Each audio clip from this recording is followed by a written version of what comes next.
Después de poco más de 3 años de su detención, inició el juicio contra Genaro García Lunes. Este día comenzó con el proceso de la selección del jurado. Serán 12 las personas las que conformarán el jurado y también habrá 3 suplentes. Mire usted, García Luna llegó a la Corte Federal de Brooklyn vestido de traje azul, sin la vestimenta de presidiario. Lo había solicitado, se lo otorgó el juez Brian Cogan. Enfrenta 5 cargos, 3 relacionados con tráfico de drogas hacia Estados Unidos, otro por falsedad de declaraciones y uno más por está acusado de ser parte de una organización criminal. Este juicio podría durar 8 semanas.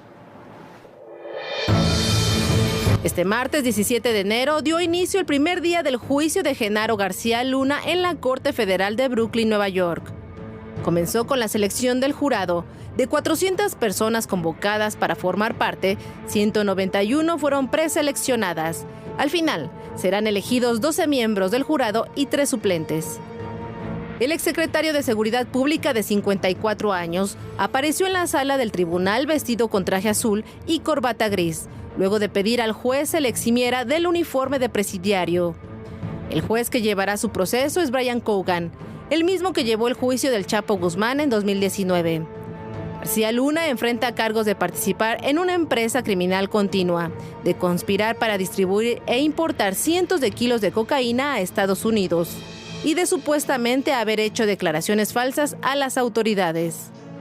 Los fiscales han dicho que llamarán a numerosos testigos y aunque los nombres de estos testigos no se darán a conocer públicamente con antelación, se espera que algunos sean los mismos que testificaron durante el juicio contra Joaquín El Chapo Guzmán.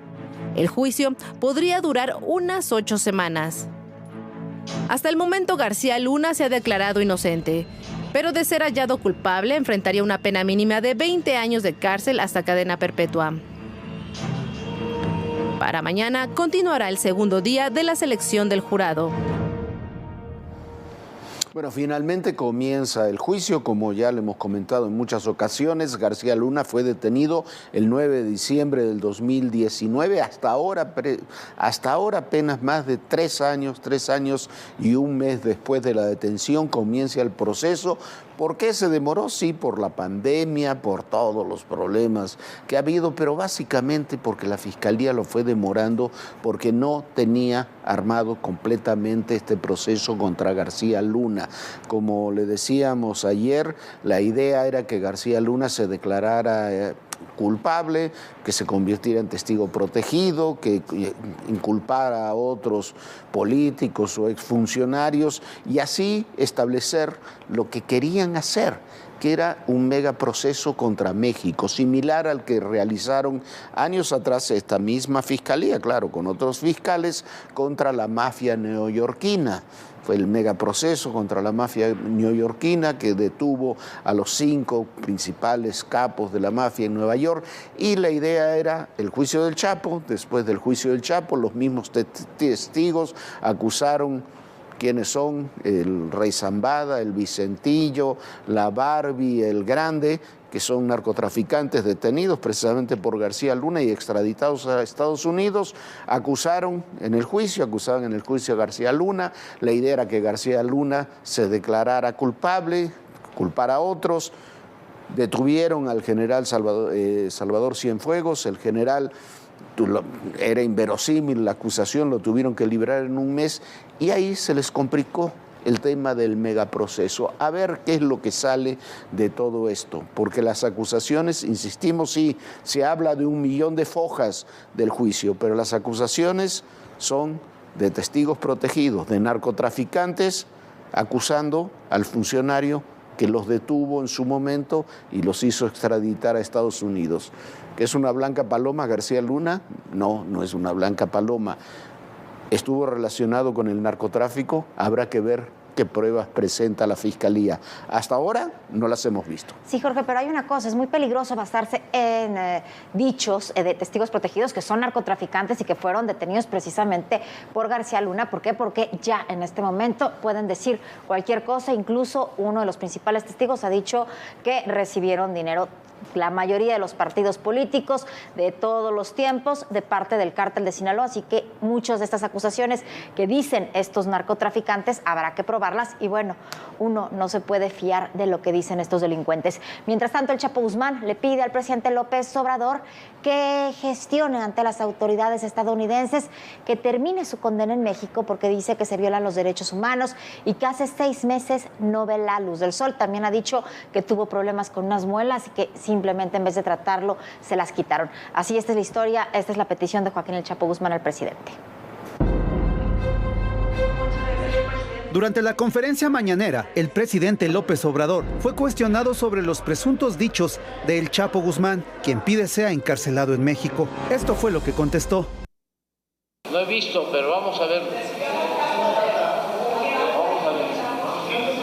Joaquín Guzmán Loera El Chapo purga cadena perpetua en la prisión de ADX Florence, en Colorado, Estados Unidos, desde 2019, cuando recibió sentencia por liderar el cártel de Sinaloa y traficar droga. El abogado José Refugio Rodríguez Núñez hizo llegar un mensaje del Chapo en el que presuntamente solicitó al gobierno federal intervenir jurídicamente para solicitar su regreso a México ante las condiciones inhumanas en las que vive en Estados Unidos. En entrevista a un medio de comunicación, el abogado indica que al capo le violan sus derechos humanos, que no ha visto la luz del sol. Por su parte, la Embajada de México en Estados Unidos indicó a través de un tuit que el pasado 10 de enero recibió un correo electrónico de José Refugio Rodríguez Núñez, quien afirma ser representante legal de Joaquín Guzmán Loera.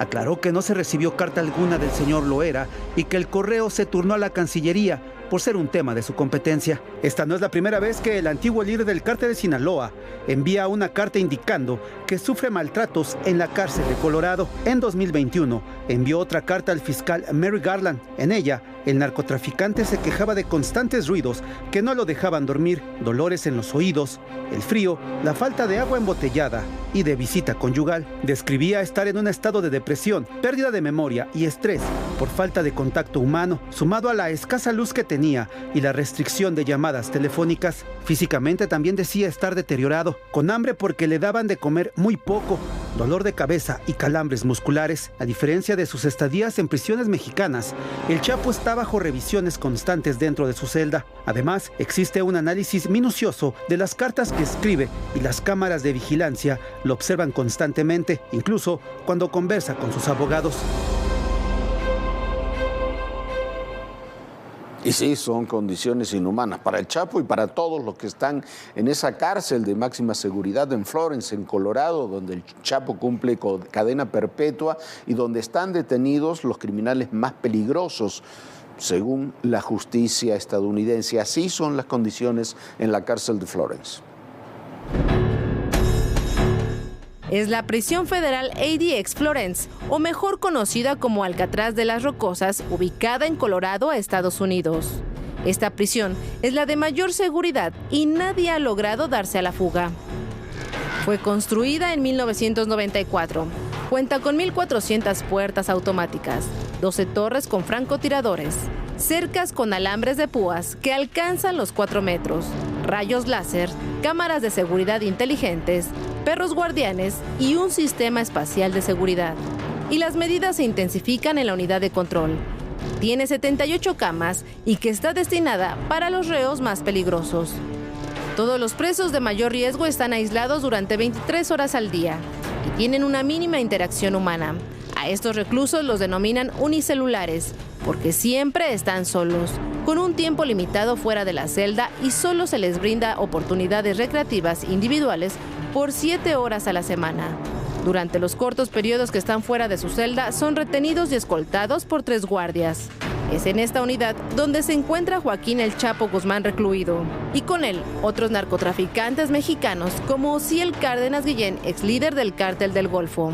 Arrestado en México en 2003, fue extraditado a Estados Unidos en 2007 y se declaró culpable de varios cargos, entre ellos tráficos de droga, lavado de dinero e intento de asesinato. Otro compañero de celda es Francisco Javier Arellano Félix, alias El Tigrillo, quien fue líder del Cártel de Tijuana. Es el menor de los 7 hermanos Arellano Félix, una de las organizaciones rivales del Chapo.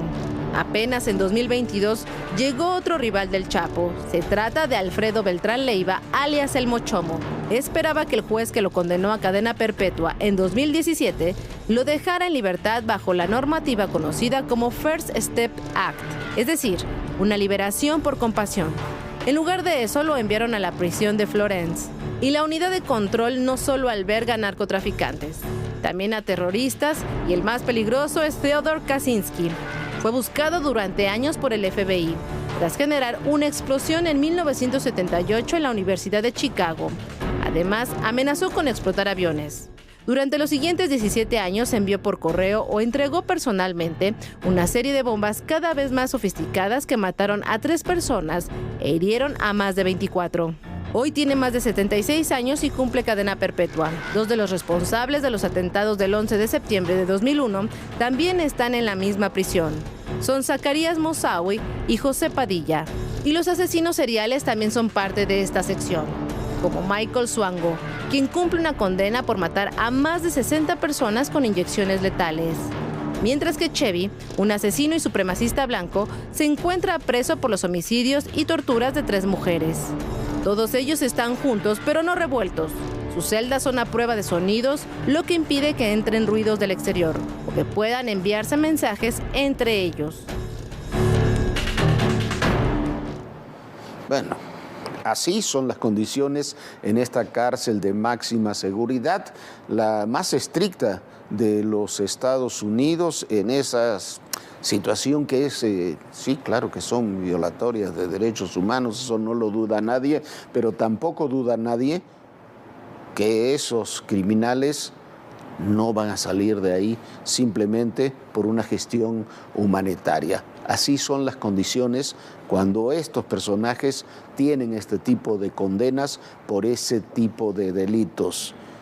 Y que México pida que lo manden al Chapo a una prisión en nuestro país para terminar su condena, realmente no va a funcionar. ¿Por qué? Porque la condena que tiene el Chapo Guzmán en Estados Unidos es, Viviana, altísima. Es altísima, pero además de todo, las autoridades estadounidenses lo que han dicho es que tienen al Chapo Guzmán, además de los delitos que cometió en esta cárcel, sino porque es un preso que fácilmente podría escapar, porque ya lo hizo 2 veces en cárceles de máxima seguridad en nuestro país. Y por estos delitos está condenado a cadena perpetua el Chapo Guzmán. En febrero de 2019, Joaquín Archibaldo Guzmán Loera, mejor conocido como el Chapo Guzmán, fue encontrado culpable por un jurado federal en Brooklyn, Distrito Este de Nueva York. El proceso fue llamado el juicio del siglo. Durante 12 semanas se presentaron pruebas y dichos de testigos que detallaron la extrema violencia que ejercía el líder del cártel de Sinaloa, así como las actividades criminales que ordenaba. En julio de 2019, el juez Brian Cogan lo sentenció a cadena perpetua por narcotráfico, más 30 años de prisión por violencia con armas y otros 20 por lavado de dinero. Se le acusó de introducir más de 150 toneladas de cocaína y otras sustancias ilegales a Estados Unidos, lo que le dejó ganancias de miles de millones de dólares. En la resolución judicial se argumentó que el éxito del cártel de Sinaloa dependía del uso de la violencia para mantener su poder en las regiones donde opera. El juicio incluyó el testimonio de 14 criminales que fungieron como testigos cooperantes, entre ellos Jesús el Rey Zambada, Vicente Zambada Niebla el Vicentillo, Miguel Ángel Martínez Tirso Martínez, Dámaso López el licenciado y Alex Cifuentes. Estos testigos relataron que Guzmán Loera utilizó a sus sicarios para secuestrar, interrogar, torturar y asesinar a miembros de organizaciones rivales. Detallaron que en varias ocasiones era el propio Chapo quien realizaba estos actos de violencia. Joshua Fruth, un oficial estadounidense especializado en inteligencia militar, señaló que los actos de crueldad y sadismo utilizados por el cártel de Sinaloa son equiparables con los métodos de tortura del Estado Islámico. Expedientes oficiales indican que Guzmán Loera contrató a un médico para que reviviera al sicario de un cártel enemigo para seguir torturándolo. La víctima fue identificada como Israel Rincón Martínez, alias El Gaucho, integrante de los Beltrán Leiva. Lo maniataron y torturaron en venganza por el asesinato del hijo de Manuel Fernández La Puerca, uno de los operadores del grupo criminal. Jesús Zambada declaró que en 2004, el Chapo ordenó asesinar a Rodolfo Carrillo, miembro del Cártel de Juárez, luego de que éste se negara a darle la mano durante una reunión. Isaías Valdés Río, alias El Memín, detalló cómo el Chapo golpeó a 2 hombres con un tronco, después les disparó y ordenó quemar sus cuerpos. Un testigo aseguró que el Chapo tenía una casa equipada para asesinar a traidores y enemigos. Para ADN 40, Fuerza Informativa Azteca. Bueno, regresando a México, como ya le habíamos adelantado, diciembre fue un mes terrible de esto respecto a la violencia y a los homicidios. Aumentaron en este mes 7.7% y se cometieron más de 81 homicidios diarios concentrados, el 50% de ellos en 6 estados del país. Enero comienza todavía peor. 2 muertos dejó un ataque armado en la colonia Jorge Murat en Puebla. Autoridades señalan un presunto ajuste de cuentas. Las víctimas fueron identificadas como el Tarzán y el Donas. Ambos eran hermanos. De acuerdo con el Secretariado Ejecutivo del Sistema Nacional de Seguridad Pública, en 16 días van 50 homicidios dolosos en la entidad. Este caso es un reflejo de la violencia que se vive en los primeros días en varios estados del país. Tan solo en enero se han registrado 1.237 homicidios dolosos, siendo los días de mayor incidencia el 7 de enero con 109, el 2 de enero con 93, el 8 de enero con 89 y el 1 de enero con 87. Finalmente, el 16 de enero con 85 casos. En medio de esta crecida de violencia, el gobierno federal presentó el informe mensual en materia de seguridad, en donde se destacó que la mayoría de los delitos del fuero federal y común disminuyeron.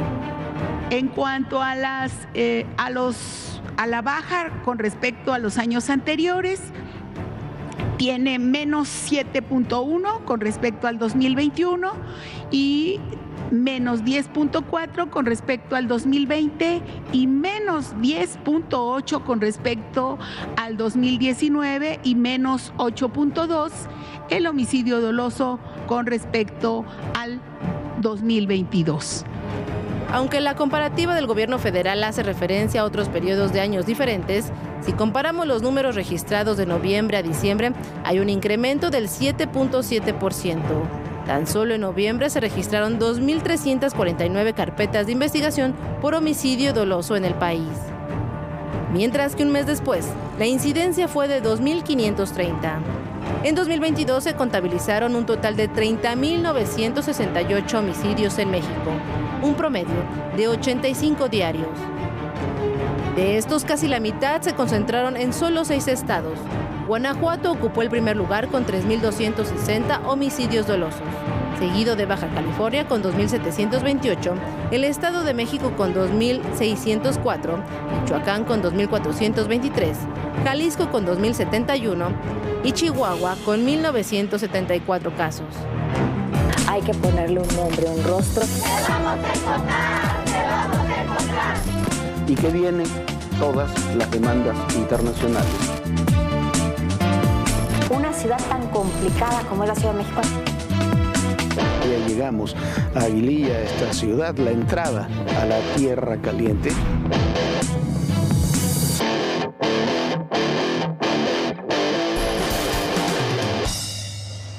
Y un juez federal aplazó para las 12 horas del próximo 10 de marzo en el Centro de Justicia Federal del Reclusorio Norte la audiencia intermedia del exdirector de Petróleos Mexicanos, Emilio Lozoya Austin, por el caso de corrupción de Odebrecht. La defensa ha argumentado que en días recientes la Fiscalía General de la República compartió nuevos datos de pruebas contra su defendido, por lo que se deben de analizar estas pruebas. El exfuncionario está acusado de recibir sobornos de la constructora brasileña por más de $10 millones durante el sexenio pasado. Bueno, así están las cosas con el caso de Lozoya. Se sigue prolongando este proceso que tendría que haber iniciado hace ya muchísimo tiempo. También, ¿por qué? Porque durante mucho tiempo la Fiscalía trató de que se convirtiera, eso quiso hacerlo Lozoya, en testigo protegido, pero Lozoya, lisa y llanamente, nunca presentó las pruebas contra las más de 70 personas que acusó para tratar de evadir la cárcel. Hoy sigue en la cárcel, a ver si el 10 de marzo finalmente comienza su proceso, este periodo de su proceso. Vamos a otro tema. Estudiantes y padres de familia del CCH Oriente y la Preparatoria 1 estuvieron formados desde las 7 de la mañana en busca de realizar su trámite para la beca universal para el bienestar Benito Juárez de Educación Media Superior. Así se llama la beca que da el gobierno. Autoridades han dicho que los jóvenes serán atendidos incluso en la madrugada, pero ante el descontento, varias personas decidieron cerrar la calzada de Chivatito.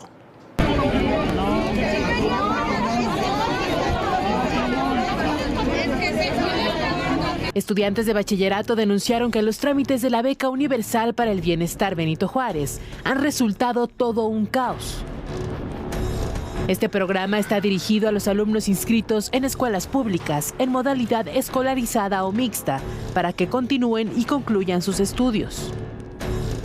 Desde este lunes se observaron kilométricas filas en Calzada Chivatito y Alencastre en la alcaldía Miguel Hidalgo. Los que buscan este apoyo han tenido que formarse durante horas para realizar el trámite. Pues ya más de 12 horas y pues todo el día se la pasaron aquí. Yo vengo del trabajo por ellos, a dejarles una chamarra porque pues ya les cayó la noche. Alrededor de 2.800 alumnos de la Preparatoria 1 y CCH Oriente fueron citados para este trámite, pero hasta las 10 de la noche de lunes solo habían pasado 670. Mi hijo estaba, es del CCH Oriente, estaba citado a las 12, mi esposa llegó a las 11 de la mañana y apenas ahorita acaba de pasar. Tristemente no me pudieron atender por una sola copia que faltó y me dijeron que hasta febrero van a volver a sacar otra lista de rezagados. Ante la desorganización, estudiantes y padres de familia bloquearon ambos sentidos de la calzada Chivatito. A través de un comunicado, la Coordinación Nacional de estas becas anunció la suspensión momentánea del registro en la Ciudad de México. El organismo aseguró que las becas están seguras y que todos los beneficiarios serán atendidos.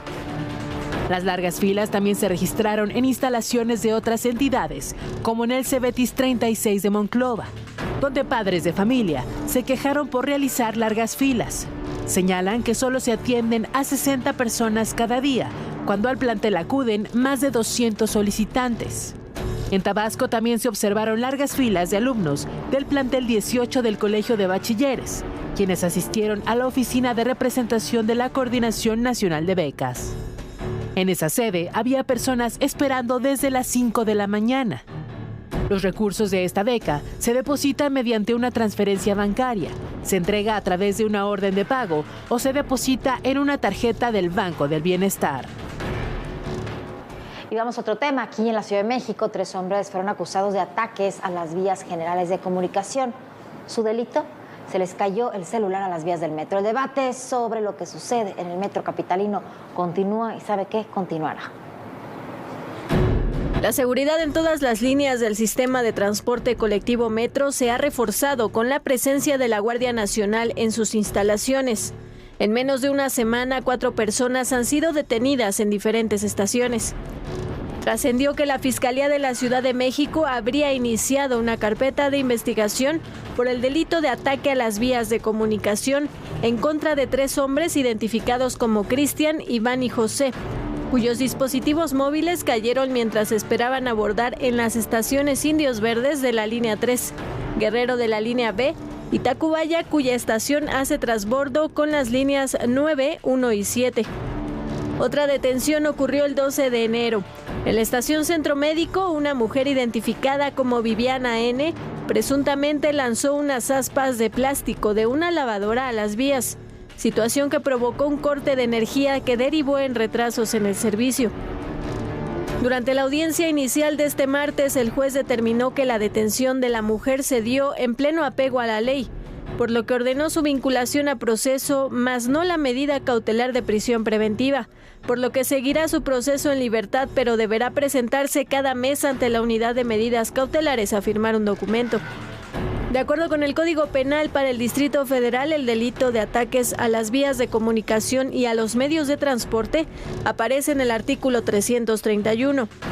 El apartado 2 se refiere a quien interrumpa o dificulte el servicio público local de comunicación o de transporte, obstaculizando alguna vía local de comunicación, reteniendo algún medio local de transporte público de pasajeros, de carga o cualquier otro medio local de comunicación. El ataque a las vías de comunicación conlleva una pena de 1 a 4 años de prisión y de 100 a 5,000 días de multa en el caso máximo. De acuerdo a datos del sistema de transporte colectivo, de enero a diciembre de 2022, fueron rescatados de las vías 1,228 objetos de diferente índole. El 51% corresponde a 588 teléfonos celulares. Además, se han localizado 114 audífonos, 67 bastones o muletas, 49 lentes, 41 zapatos, 35 carteras, 30 documentos, 30 paraguas, 26 bolsas, 24 joyas, 19 objetos metálicos y 16 mochilas o maletas. Bueno, pues hay que tener cuidado si va al metro, que no se le vaya a caer absolutamente nada, ¿no, Jorge? Sí, que no se le caiga nada porque lo pueden vincular a proceso. Eso sí, si usted toma una carretera, quema un autobús, roba un tráiler, no le pasa absolutamente nada. Pues ya nos vamos. Muchísimas gracias por habernos acompañado. Por supuesto, lo esperamos mañana aquí, 11 de la noche. Sueñe bonito. Bonita noche, Jorge. Y no vayas a tirar nada si vas al metro. Nada que hay que tirar en el metro. Muchísimas gracias por acompañarnos. Y recuerde, en el poder y en la política todo, pero absolutamente todo, es personal. Gracias.